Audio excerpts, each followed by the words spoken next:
Buenas tardes otra vez, muchachos. Ahora, después de haber visto ya eh, cómo es el detalle de la historia clínica, cómo tengo que hacer la recolección de los datos personales y la anamnesis correspondiente, vamos a ver un resumen de todo lo que sigue en lo que vamos a ir aprendiendo en estas clases. ¿Ok?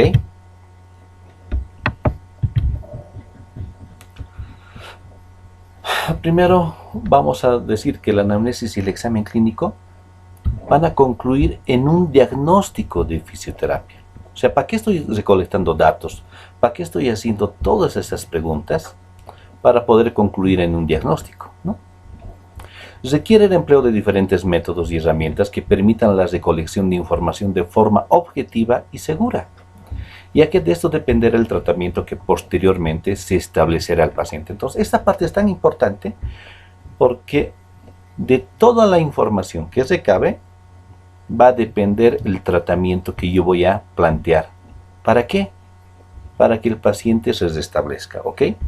El examen clínico es un conjunto de métodos que permite recoger datos, básicamente de tres formas, ¿no? La historia clínica, todos los datos que obtengo, las palabras y todo lo que me cuenta el paciente. El examen físico que yo voy a realizar luego de obtener estos datos y los métodos complementarios o auxiliares. Una radiografía, una tomografía, una resonancia, quizá un laboratorio clínico. Entonces, que me ayuden a poder tener certeza del tratamiento que voy a realizar. Para que el personal de salud llegue a un diagnóstico, se necesita información válida, la cual se puede obtener a través de las siguientes etapas, ¿no? Ya hemos comentado. Historia clínica, que nos va a permitir recolectar a través de las preguntas todo lo que yo necesito saber para poder estar seguro en lo que voy a plantear como tratamiento. Si realmente es necesario tener un método complementario auxiliar, y basado en esos aspectos, mi exploración física me va a ayudar a determinar qué tipo de diagnóstico voy a poder plantear en el paciente. Entonces, la historia clínica se considera como la primera etapa de recolección de datos y se emplea para ello el método de interrogatorio. Este interrogatorio puede ser directo o indirecto. ¿Por qué? Porque hay personas que nos van a poder comentar todos sus problemas sin ningún miedo, quizás rompiendo el hielo, personas muy locuaces que tal vez nos van a contar muchas cosas más, o personas muy parcas, ¿no? Que hay que ir sacándoles las respuestas poco a poco. O puede ser indirecto cuando hay un familiar al lado que además corrobora o aporta con datos para poder coadyuvar a la obtención de todas las cosas que tiene que contarnos el paciente para poder entender el problema o su situación actual, ¿no? Para esto tenemos obviamente nuestra historia clínica con una serie de preguntas y guías que nos van a ir mostrando qué es lo que tengo que preguntar y qué no.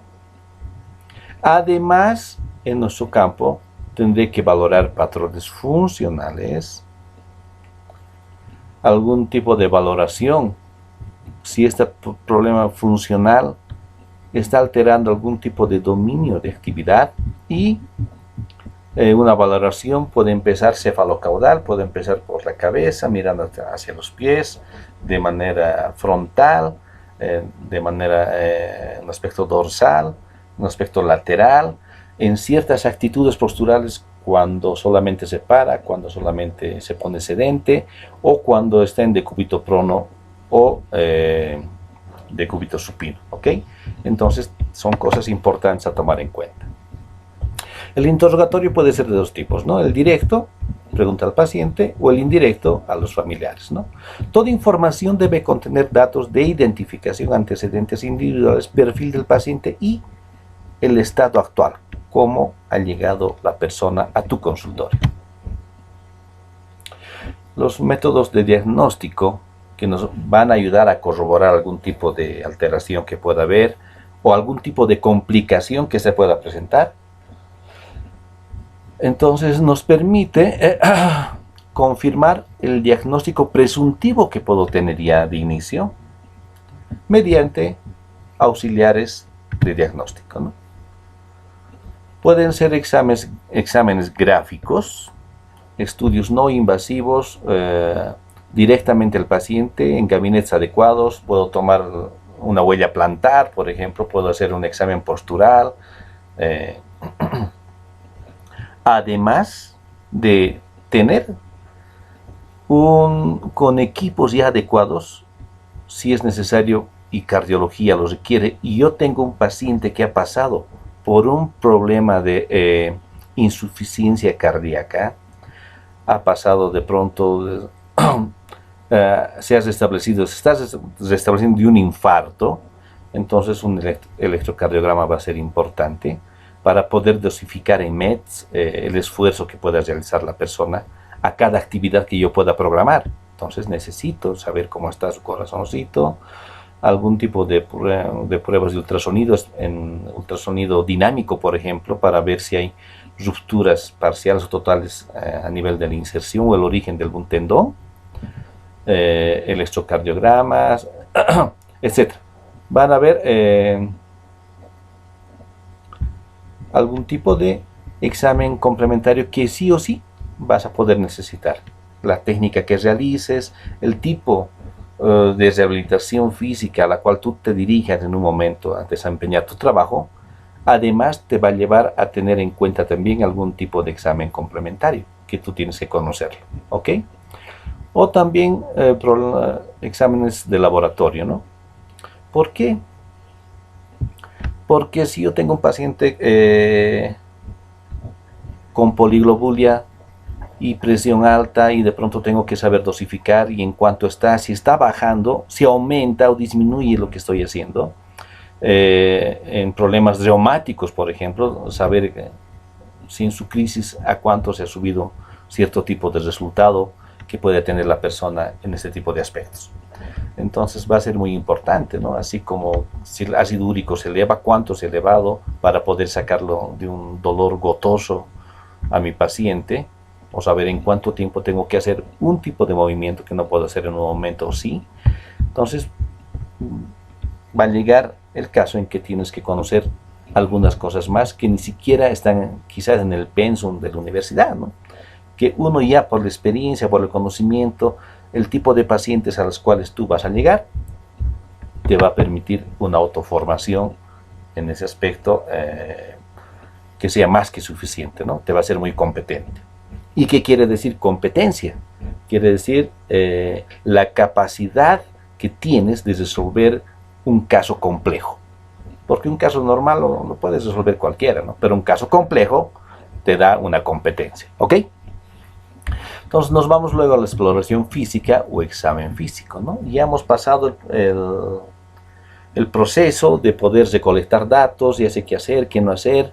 De pronto aplicarán también sus conocimientos de primeros auxilios porque hay un segmento donde tienes que tomar la presión, temperatura, signos vitales, ¿verdad? Entonces hay que saber también esa parte, poder llenarla de la manera correcta. Y tienes que tener el equipo también para poder realizar esto.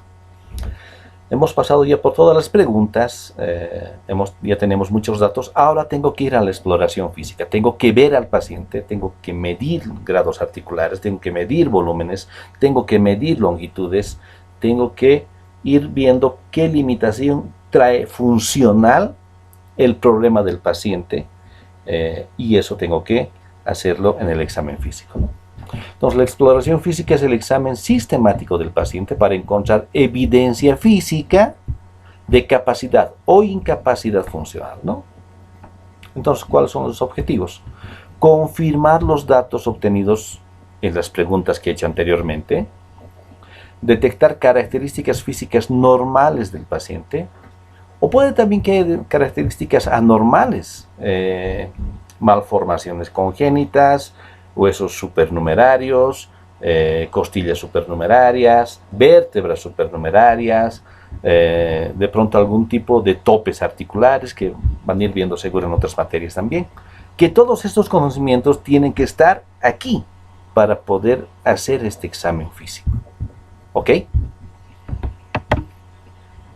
¿Dónde puedo hacer este examen físico? ¿No? Dentro de la parte clínica.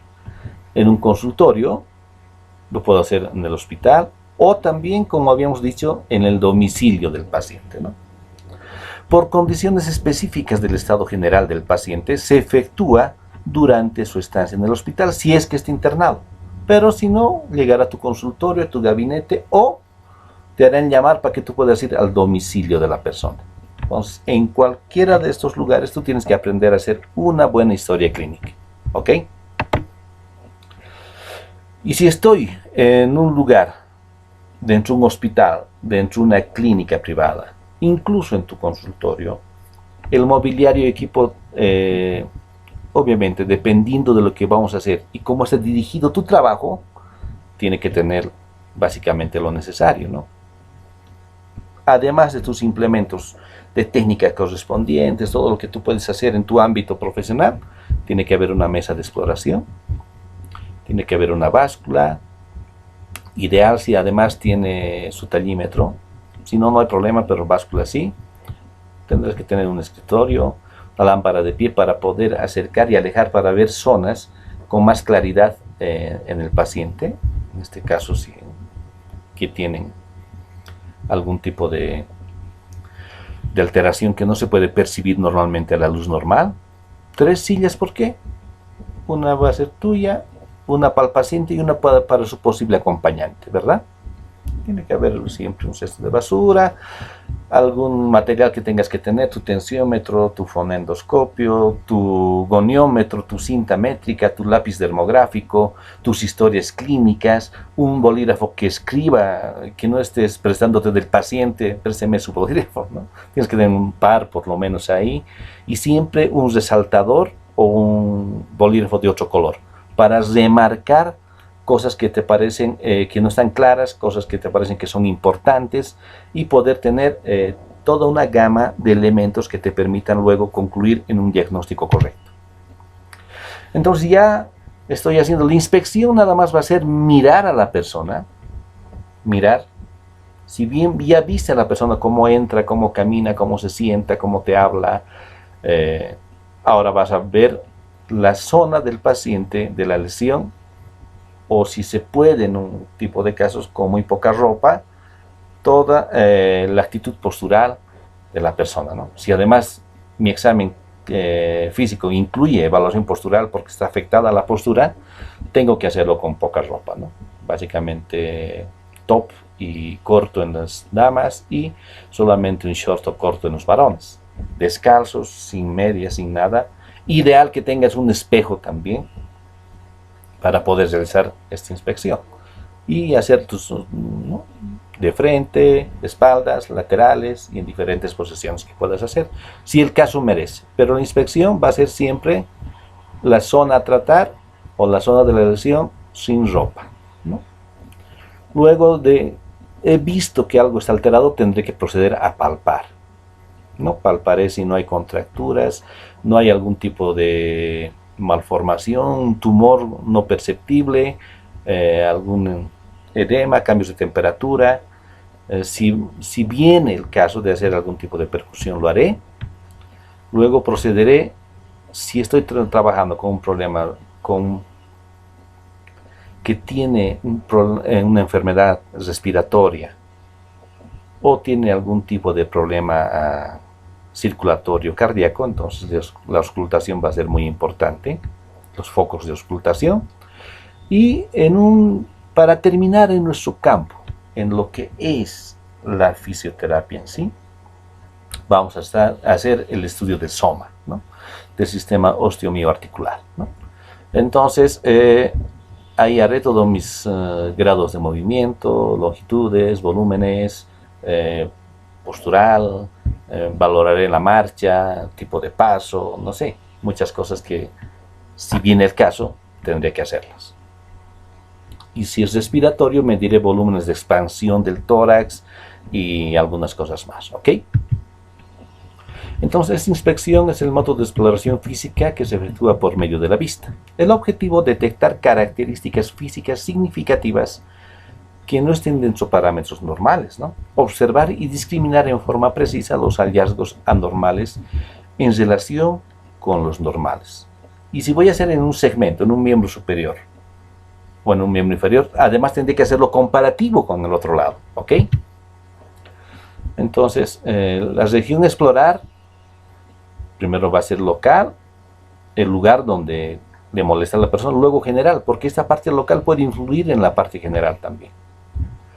Lo puedo hacer de forma directa o de forma indirecta también, en estado estático o de forma dinámica.